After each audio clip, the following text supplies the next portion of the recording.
Welcome to the Blindly Wheeling podcast. Episode 6. If someone says a place is old and can't be changed, how do you respond?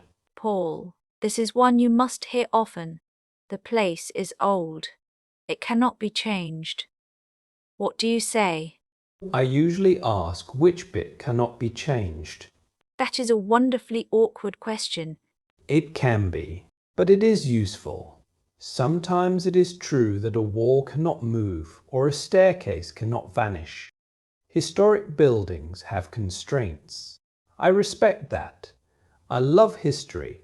I do not want every old building smoothed into something that feels like an airport lounge with better masonry. So you are not dismissing the challenge. Not at all. But the phrase, "it cannot be changed," often closes the conversation too early. The structure may be fixed. The experience is not. What do you mean by changing the experience?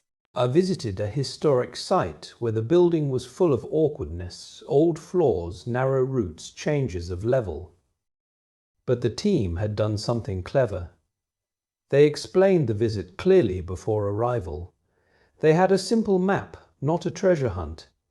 They placed signs where decisions happened. Staff were confident without being dramatic. So the building did not change, but the visit did. Exactly. They had not pretended the challenges did not exist. They had removed unnecessary uncertainty. That is often where the magic is. What would you say to a historic venue feeling stuck? Start with what you can improve tomorrow. Information can change. Signage can change. Staff confidence can change. Seating can change. Booking processes can change. Alternative experiences can change. The welcome can certainly change. That feels more hopeful. It is. Access in historic places is not always about perfect physical alteration. Sometimes it is about interpretation, honesty, and choice. If one route is impossible for some visitors, can you offer a meaningful alternative rather than a shrug and a leaflet? What should they avoid? Avoid apology as the whole strategy.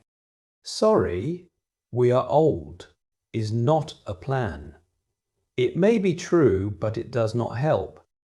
Also, avoid making disabled visitors feel like they are asking for the impossible when they are actually asking for information. What is the commercial and cultural case?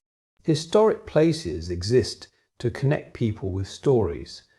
If disabled people are kept at a distance from those stories, something is lost. Inclusion is not a threat to heritage.